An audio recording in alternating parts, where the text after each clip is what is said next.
Bonjour à tous. Aujourd'hui, nous allons parler d'un film exceptionnel. Seul sur Mars. Ce film est sorti en 2015 et a été réalisé par Ridley Scott. Le rôle principal est interprété par Matt Damon, qui joue l'astronaute Mark Watney. C'est l'histoire d'un homme abandonné seul sur la planète Mars. Pour survivre, il devra compter sur ses connaissances, son courage et son espoir. La mission de la NASA, R3, se trouve sur Mars pour mener des recherches scientifiques.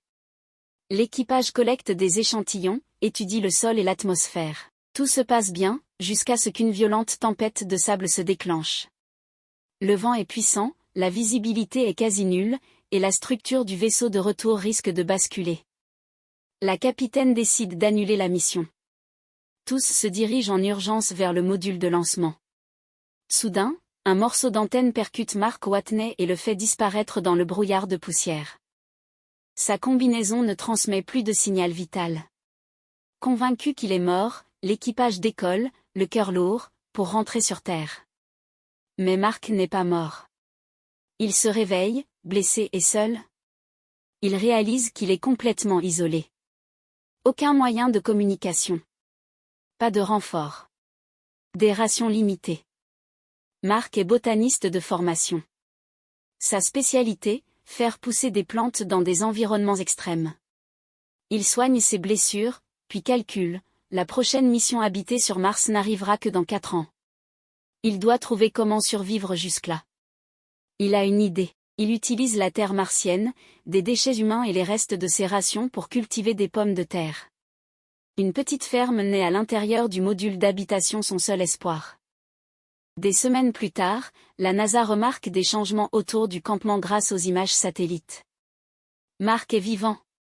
Il retrouve un ancien rover de la mission Pathfinder.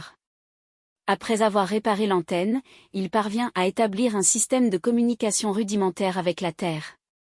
Enfin, il peut envoyer et recevoir des messages. La NASA organise une mission pour lui envoyer des provisions. Mais la fusée explose peu après le lancement. Pire encore, un accident détruit presque toute sa récolte de pommes de terre.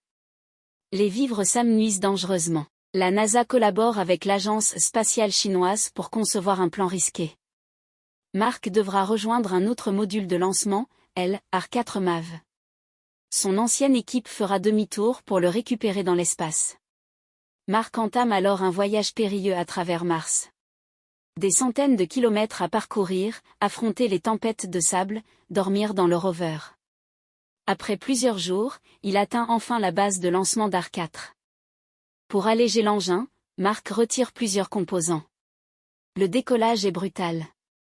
Il quitte la planète rouge et rejoint l'espace. À bord de leur vaisseau, ses coéquipiers effectuent une manœuvre extrêmement dangereuse pour l'attraper. La capitaine Lewis s'aventure dans le vide spatial, attachée à un câble, et réussit à saisir Mark. Il est enfin en sécurité. De retour sur Terre, Mark s'adresse à des étudiants. Il leur dit, dans la vie, les problèmes arrivent.